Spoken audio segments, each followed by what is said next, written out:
It's Dia Girl Custom Virtual Services. And so as Kate brought out, I help minority and female entrepreneurs put those systems and processes in place to create that elevated client experience and increase their business reputation. So why are we going to talk about the client experience? I'm going to give you two reasons off the bat, one a statistic and one a quote. As you can see here on the screen, businesses lose a whopping $62 billion annually because of bad customer service.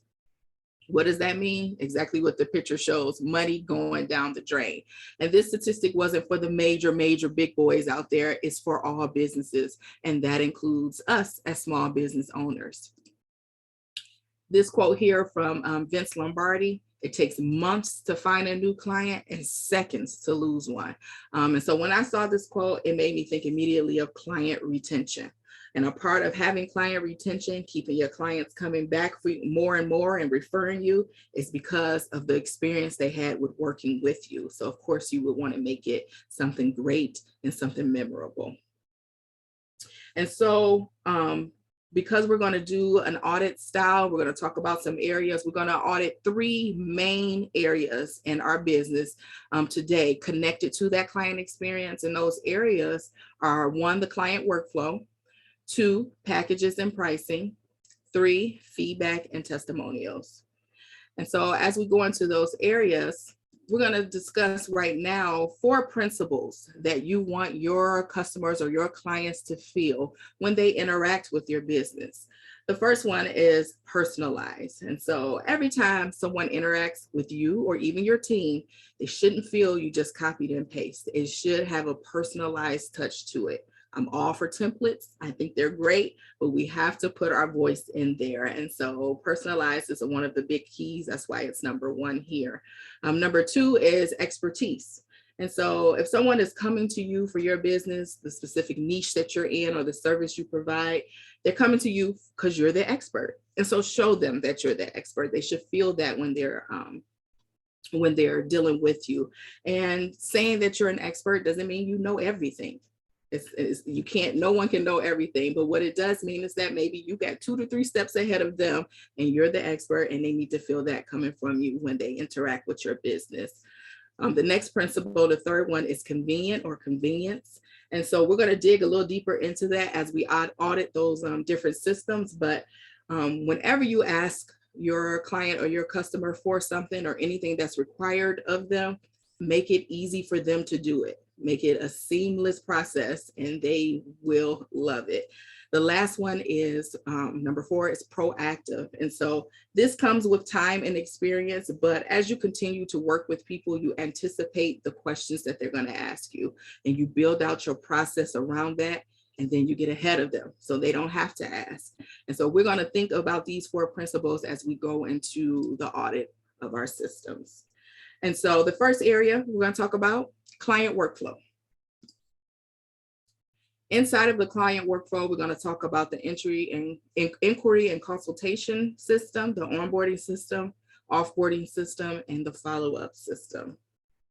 And so with inquiry and consultation, how can we make that convenient? How can we be proactive? And so one easy way to make it convenient is to make it easy for someone to get in touch with you. How clear is your call to action? It should be clear, it should be concise, and it should be easily clear how they can either book a call with you, how they can fill out your contact form. And so if you find that you have people asking you over the past year, oh, how can I get in touch with you? How can I do? Maybe you need to see, how is it very clear in your bio? Is your website pointing them to how to get in touch with you, whether it's to book a call or fill out a contact form? Those are the type of things that you would want to review over the past year with the inquiry and consultation system. When someone books a call with you, do you have call reminders set up? Automated at that. And so HoneyBook actually provides, with their native scheduler, call reminders.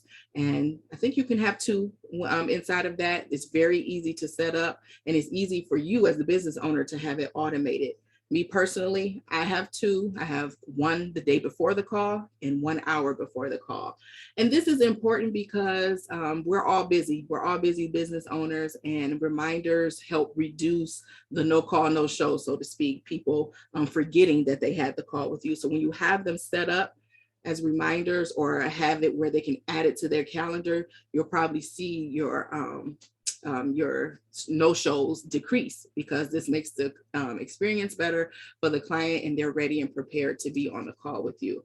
And so that's something you should look at for your client experience workflow. Do you have those reminders set up? If you don't, most systems have where you can do it on an automatic basis. And if not, it may be a matter of you putting it in your project management tool or creating tasks inside of HoneyBook when that inquiry comes in to remind you to send those reminders. Another thing we could think about is how many discovery or consultation calls did we do in 2021?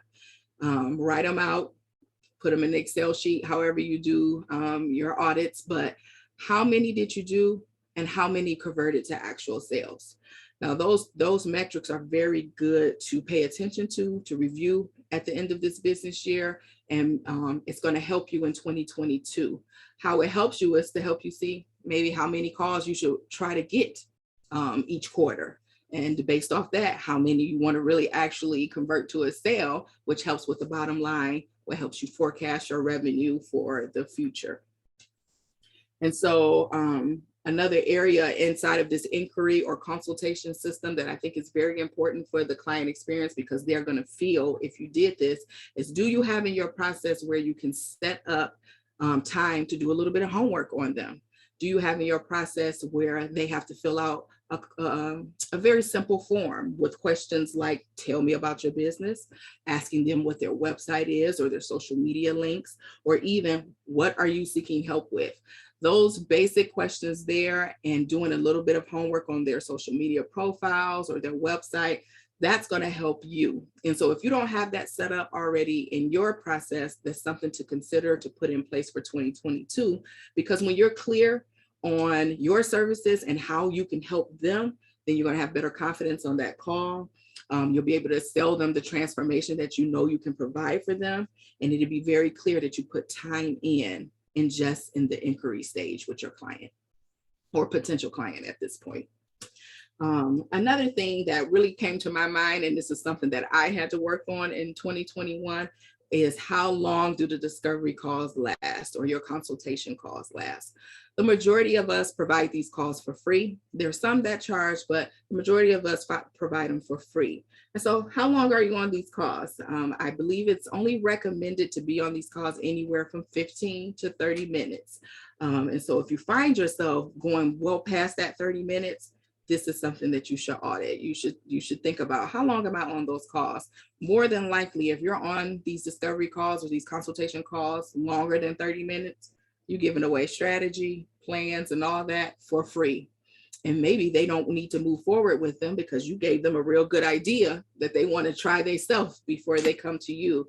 And so this gets better with time and with more calls under your belt, but in respects of keeping the experience good, you respect your time and you respect theirs. And they'll see that you're very focused on why you're on that call, how you can help them.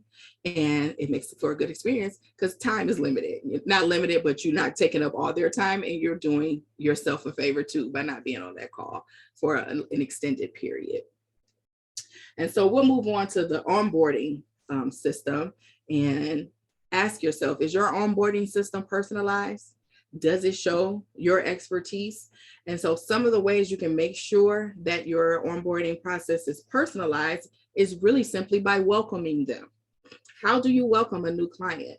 You can send them a warm email with personalized information about how excited you are to work with them, about how little details from their specific project, how you plan to do this, or even the next steps. But it makes a difference when they sign the contract, they receive something warm and welcoming in that way. Included with that, you can include a welcome kit. The welcome kit in HoneyBook can be done as a brochure. And so that welcome kit is literally that. and a welcome to your business. You should display your business hours, whether you're off on certain days, how to get in touch with you, how to book another, if they need to check in with you, what link do they have to do that? Confidentiality, a referral program, rush drives. What do you do with rush drives? Do you have extra different pricing? A variety of things can go in that welcome kit, but it is just literally a welcome, beautiful presentation to your business, and it makes a difference in moving on into the onboarding phase of your process. And so when you think about how to show that you're an expert, they came to you because you're the expert. So be very clear on next steps. When you're onboarding someone, don't assume that they kind of know how this go, anything like that. You are holding their hand through your process, and it makes a very big difference. And so after you've welcomed them, then make it very clear on what's the next steps for them and what they need to do. If you find that in the past year that you had to do a lot of emailing back and forth, them asking you, okay, what's next, or anything like that, then maybe you can audit the process and make that better. Maybe you need to provide more information, or maybe you need to clear your communication up. Maybe they're not following the email. Either way, you show your expertise by defining what is the next steps, how to do it, and guiding them through your process. And that actually shows you being proactive as well. Okay, so now we're going to move on to the offboarding system in this client workflow. Same thoughts. We're going to talk about how it can be personalized and is it proactive. And so for offboarding, this part gets skipped with a lot of small business owners, specifically service providers. But in any business, it is important to have a system where you're offboarding your clients. And so in auditing your 2021, if you don't really have an offboarding process in place, that is definitely something you should put on the to-do list to start in 2022. And why is that? Because again, it gives that client the personalized touch. The offboarding is, it could be an email, right? And in that email, you provide a summary of the work that you did together, or the success that you had together. Whether it's in the email or you provide a very beautiful document to them, give them something that lets them know, again, that you are thanking them for their business. You're excited about, their future success. And here's the work we did together. You will be surprised how much they will appreciate an email like that. And in showing your expertise, one of the things that I do for my offboarding is provide a Loom video. Very easy, but I talk about the work we did together, what I'm excited for, what I'm excited to see them do, and even to let them know that I am still available for them to contact me for future work or referral, and how I work my referral system. That personalized video, you talking directly to them, really goes a long way, and it creates the elevated client experience. And so the last system in this client workflow that we're going to talk about is the following up system. Is your follow-up system personalized, and is it convenient? This is much like the offboarding system. Some business owners may not have this in place, but it is pretty key to the bottom line of your revenue and business that you put a follow-up process in place in your business. So if you found that in 2021, you didn't do a lot of following up, whether with clients that didn't completely sign, didn't give you a hard no, or even just your past clients, you haven't followed up with them, this is another key process that you should put in place and put on your to-do list to instill in 2022, because it's going to make a difference for that elevated client flow. And so how to make the follow-up system personalized, HoneyBook actually, which I just left HoneyBook, but HoneyBook, if you send a brochure or a proposal, they're going to remind you in a week. I don't think they've seen this. They don't look like they opened it. Maybe you should follow up. And so I appreciate HoneyBook for that, because that's an automated reminder.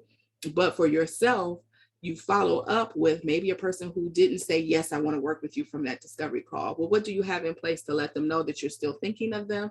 And have they made a decision? And if so, in that email, what is the next steps for them to get back in touch with you or talk with you if they want to move forward? People get busy, a lot of things come up. And so you'll see that practicing a follow-up process in your business can actually turn out to be increased revenue. And so when we think about making it convenient, The convenience is for you and for them. The follow-up process should not take a lot of your time.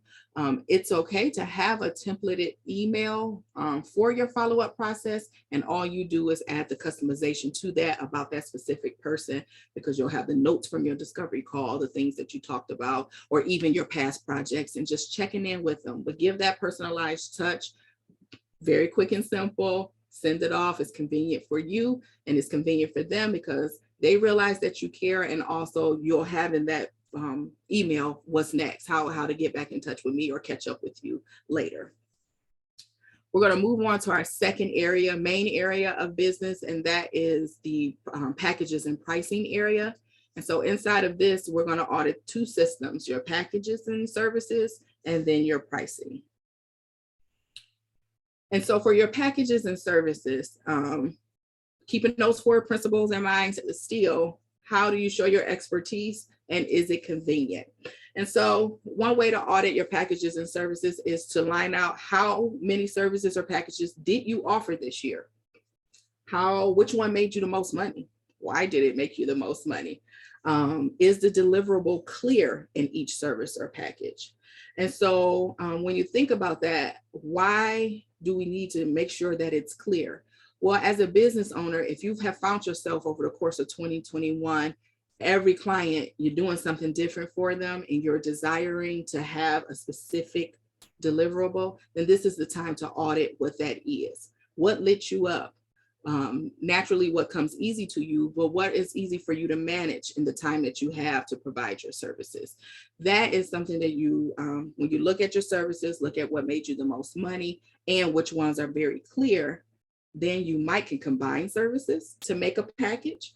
You might can even add a service if you look back on what you did for clients over 2021, and there's maybe one thing that kept coming up that wasn't very clearly defined, but you were able to do it. That might be something you can offer in 2022, but that's something you will look back on over the course of the year. When your packages are clearly defined, it shows your expertise, because it shows that you're focused and you know exactly the transformation and the things you provide to the clients. And they can see that with how your packages and services are lined out. And when we talk about convenience, is it clearly defined on your website? Do they understand exactly what you offer? Is there a starting price? Some people choose not to put pricing on their websites, and some people choose to do a starting at. But does it make it convenient for the person that's looking to work with you, or even to refer you, to show, see, this is what they do? Makes it very clear, makes it convenient, and it again shows your expertise. And so when we talk about packaging and services, then that turns into, now how are we pricing these services? Does your pricing show that you're an expert, your expertise, and is it also convenient? So when we think about it, do you know how long it takes you to complete your package or your service? This is very important. It was a game changer for me, making sure I did a time study. So if in 2021, you haven't done a time study on any of your services and you're not very clear on how long it takes you to complete, I would strongly encourage you to do that. And it is beneficial for several reasons. When you know how much time it takes you to deliver your package and services, then you can manage your time. You can manage your time on a daily basis. You can manage your time on quarterly planning, yearly planning. You'll know, hey, I can take 3 new clients, or I can only take 1 new client. It depends, but you know how long it takes you to accomplish the services, and it keeps your time management in check. Another thing it helps you do is do future forecasting for your revenue and for your plans, because you know that I can do 4 this month, that means this many dollars a month. And so that is the goal.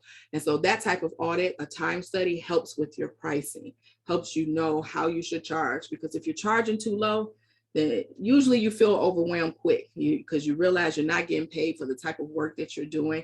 But if you're charging in the median, or even depending on the amount of years that you have, higher level, it shows the person what you're capable of. It shows that you are an expert in your niche. And so as you gain experience and as you work with more clients, then you may think about a price increase. Well, a price increase should not be haphazard. It shouldn't just fall from the sky what you're going to raise your prices. but you need to do an actual audit. And what I mean by that is, what are your monthly expenses? You're going to have to take time to sit down and look at your monthly expenses. What tools are you paying for? What tools do you have your eye on that may make life easier, may make what you do easier? And so when you're thinking about price increasing, some of that cost can be put into the price increase, because you have your tools, your monthly expenses, maybe new platforms that you want to try, and you raise your price, not in an exorbitant way, but a reasonable way. And it is justified. You feel good about the price increase, and it helps continue to build your expertise and your bottom line, your revenue. And even when we think about the price increase, do you think you're going to bring on help in the future? Do you foresee that being the case for you? Well, that's something to consider when you look at how you're going to raise your price and by how much. And so let's move on to the third area, and that's the feedback area, or your the feedback review area of your client experience. And so we're going to talk about feedback, and we're going to talk about testimonials. And so this is not a personal opinion. I think this should be law. Every person that you work with, every client, every customer, you should request feedback and a testimonial from them. Doesn't mean that everybody does it, but if you make it a habit to ask every single person you work with, you will see you're going to build a nice list of social proof. If you've looked back in 2021 and you didn't gather many testimonials, you've worked with 30 people and you got 2, then this is a process you need to put in place. You need to ask for it. And so in HoneyBook, it makes it easy. It can be automated. You use the questionnaire feature, and in building out, I have some suggestions on things that you can make sure to ask. You can make the feedback and testimonial in one form. Make sure to ask them for permission to use their words, their name, logo, or a picture of them for your marketing purposes. Get yes or no. And so that clears you from any trouble in the future with that. Another question you can ask is, would they recommend your services on a scale of 1 to 10? Would they recommend your services, and why? You can also ask, and this is the feedback part, how could I have made the experience better, or your experience better?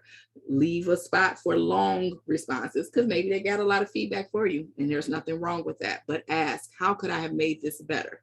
And you could also ask, how was your business before working together, and now how is your business after working together? Now, asking these specific type of questions helps with the wording for the transformation that you provide. If you're like me, I sometimes struggle with wording and how to do copy. And so when I get the words from my clients, I'm like, oh, that's a good one. Let me write that down. So this is good to make part of your process, because number one, it makes marketing a little easier. You can put those good testimonials that you got in a rotation on your social media platforms, put them on your website, and that helps build social proof. It's nothing like potential clients, seeing other real people or other real companies praising your services, having good things to say about you. It goes much, much, much further than you talking about how great you are. It's from someone else's mouth, and it helps build that social proof as you continue to build your business.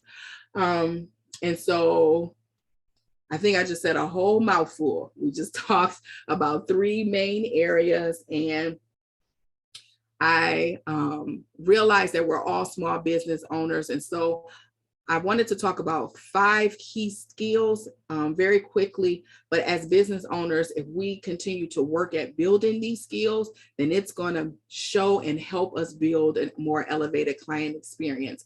And so that first skill is attentiveness. When we pay attention to details, it allows us to accomplish our goals faster and more accurately. The second one is clear communication skills.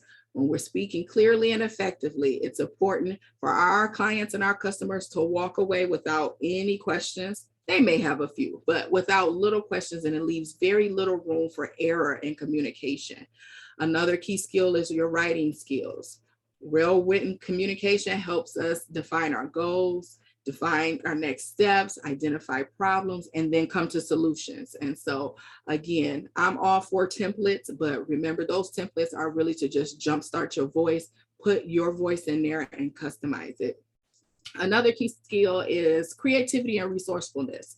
When you allow your creativity or your resourcefulness to shine through, it allows you to view and solve problems more openly and with innovation. And so remember, they come to you because you're the expert. And so don't hold back on when you realize, oh, maybe this can be done better, or maybe, this is another way to do it. Speak up. It's your business. You're the expert. And 9 times out of 10, they're going to appreciate the suggestion, or it's something that they never thought of. So let your creativity shine through. And the last one, and very important, but the last one, time management skills. Businesses and business owners that utilize good time management are better positioned to consistently deliver their product or service on time, consistently deliver that elevated client experience. And so you can use project management tools to help get your time management skills better, conduct time studies, several things. But all of these skills, as we grow as business owners and we keep these in mind, is going to help us create that elevated client experience. And so as business owners or solopreneurs, this quote here from the United States Small Business Association Office of Advocacy, it says 70% of business owners are owned and operated by one single person. We know this to be true. It's okay. Just because it's just us doesn't mean we can't create an elevated client experience or conduct these type of audits in our business. And if we do, there are benefits if we put this as a priority. And the benefits of how it helps us as a business owner in several ways. You feel more confident. The feeling of overwhelmed or burnt out is reduced. Your marketing becomes easier because you're more clear on what you're providing. You're ready to properly delegate, prepping for the future, and your definition of work-life balance can be achieved. I don't believe there's one cookie cutter way of work-life balance. It's whatever you need it to be. But you can do that when you look at your client experience and audit it and manage your time better. And of course, if it helps us as business owners, it's going to help the actual business, right? And this is ways that it helps the actual business. You streamline your processes is better. You have happier and satisfied clients and customers.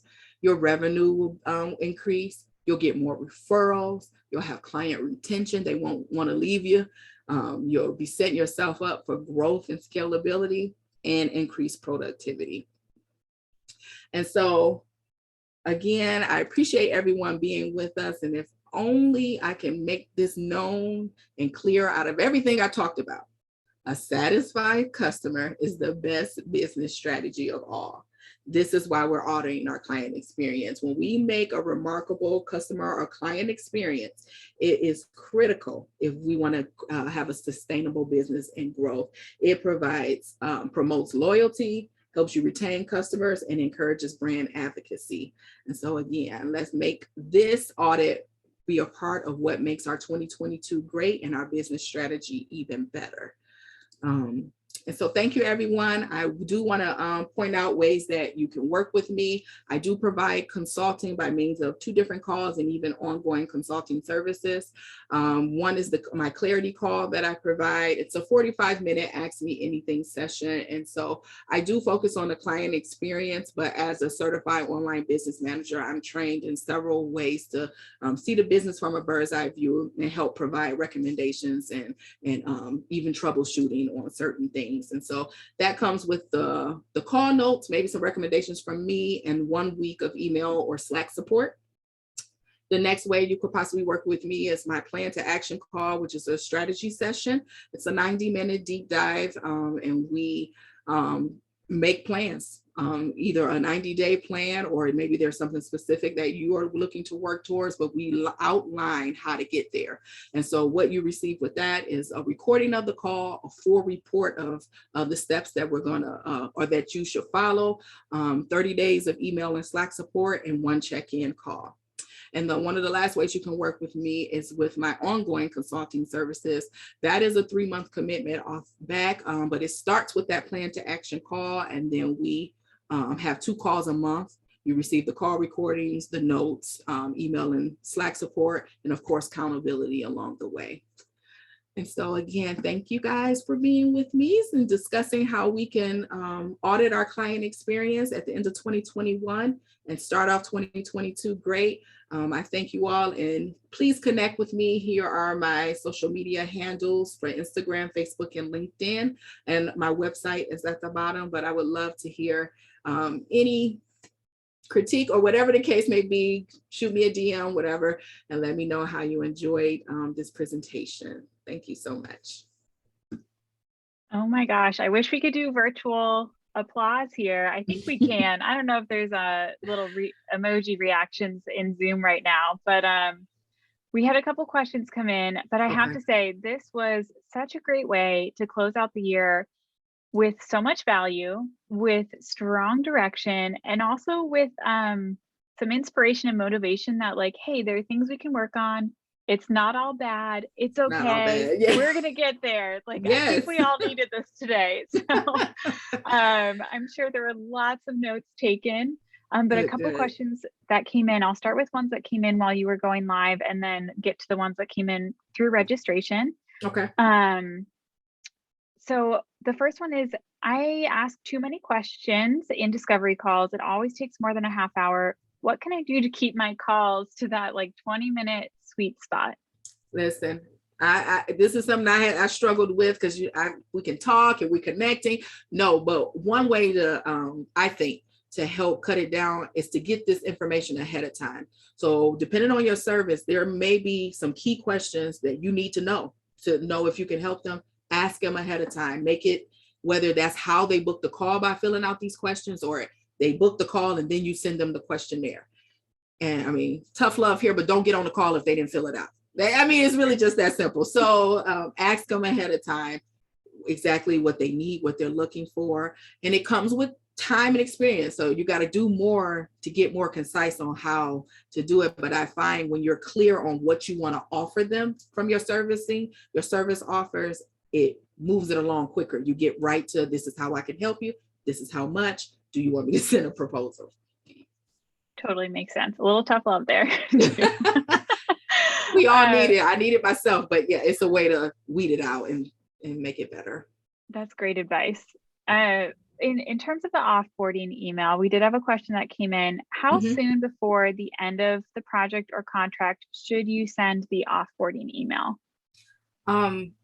So like in my case, I have like one-off, like those calls I talked about. So I provide the report, and it's literally just a quick little email. Here's your report.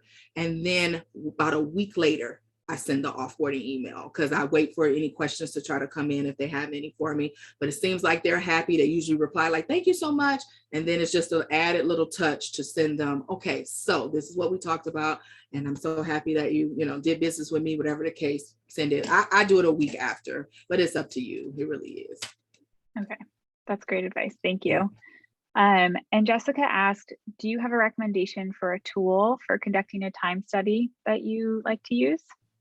I'm super old school, so no, I don't. I'm gonna be perfectly honest. Like, look at the clock and then start. But so I started my business. I was like determined. I'm not doing hourly packages, so it don't matter. I'm just getting a job. It matters. I promise you, it matters. And so it was really just me trying to make sure I said, I'm going to do an hour with this client, see how much I get done.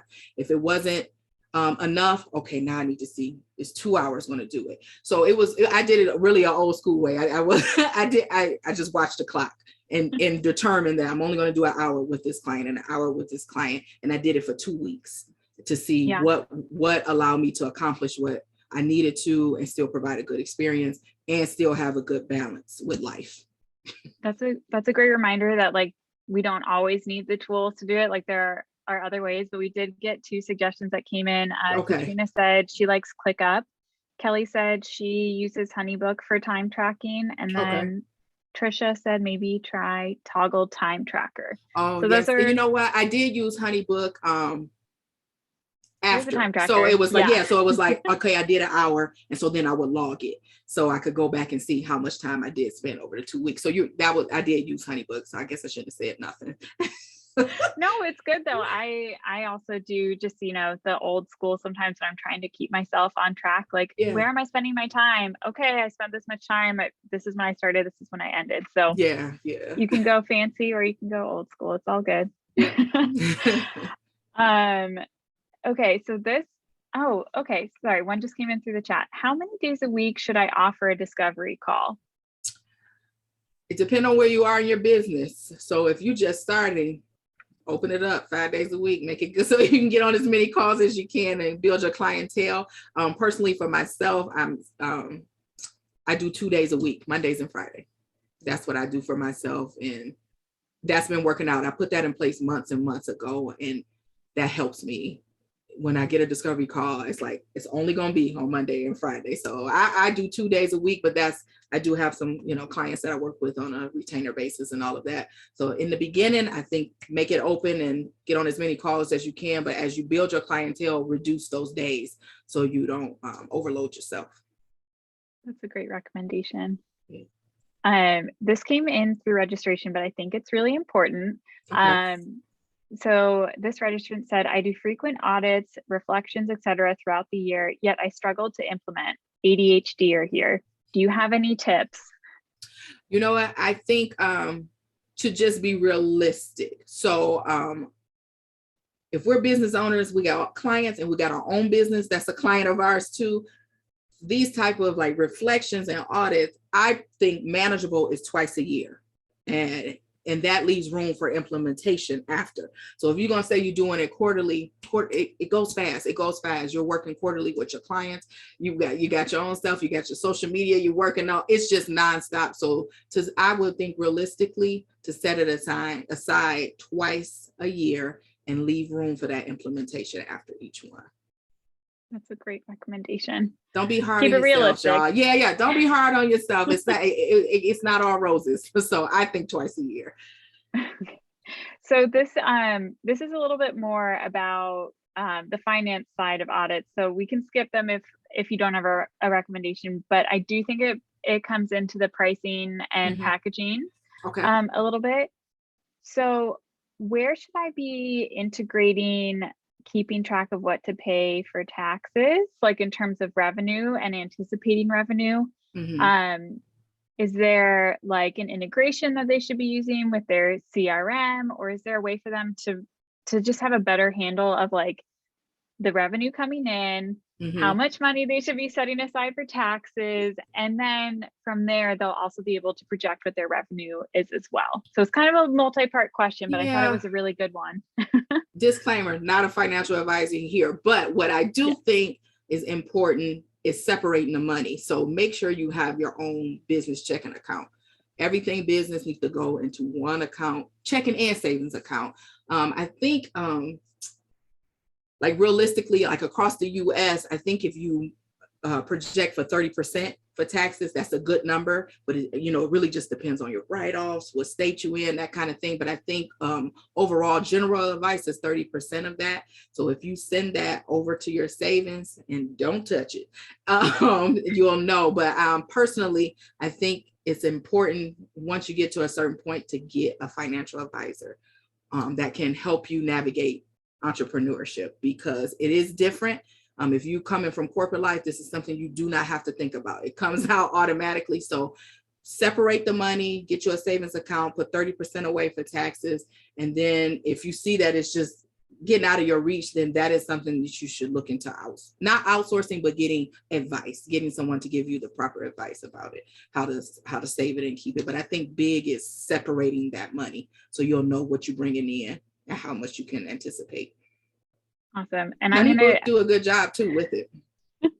They do. Yeah. There's great bookkeeping and reporting. And I'll call out Tabitha in the chat here. She is a tax expert. So great. Yeah. 30% estimate is a good estimate. And, I'll call out for our financial advisors and our tax consultants who are in the Rising Tide community. They are a great resource. You should lean on them.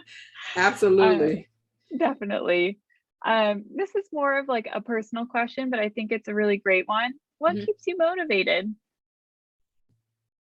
That came through the registration. And I think I'm a safe family. Of course, my daughter, So I am a hard worker and I enjoy working. And so what I know is I want to build something special, but I also want to be present for her. So what's keeping me motivated is relying on my God, my husband, and my daughter. And I have a good support system. They keep me motivated, because what I didn't realize on entrepreneurship is the mindset is so big. I think I have good confidence, but when you all start your own business, maybe not, right? So it's important to really talk nicely to yourself, have grace. We are always hard on ourselves, but when I'm focused on being nice to myself, that keeps me motivated. I'm not so hard like I used to be. And my family, they encourage me very much so. And I look at my daughter and I just keep thinking 10 years from now, what kind of business do I want? How's it going to make her happy? And that keeps me going. She's only one, so, I got a long way to go, but that helps. I love that. And honestly, that's like a great note to end on. I think it's important to remember your why as you're tackling, auditing your client experience, you're making your plans for the next year. Remember the why behind why you started your business in the first place. And be nice to yourself. Be nice. Oh, be nice, especially for like analytical people. When I did my Clifton Strengths, I was like, oh, Enneagram. I was like, oh, that's why I'm so rough. So I'm like, yeah, be nice. Be nice to yourselves, really. Oh my gosh. Well, I just want to say a huge thank you again for this incredible keynote, for taking the time in a really busy season to help our community. I think everybody was so furiously taking notes. They couldn't even send anything in the chat. It was just like notes after notes. I have a hunch. Yeah. For anyone who tuned in live, who's watching still now, this is recorded, so we will send out the replay. The transcript is available afterwards as well, so you'll get an email. Everybody will have access to this. And good. Just thank you. Thank you so much. Thank you so much, Rising Tide Society. Thank you, Katie. Thank you. I appreciate the opportunity. I really do. And one last plug, I will put links in the chat before we head out again, so that way you can connect with Dia if you want to work with her, or just send her a message of thanks for today. So those links are in the chat again. But thank you so much. And I hope everybody has a great rest of their Tuesday. Thank you so much for joining us today. Bye-bye. Bye.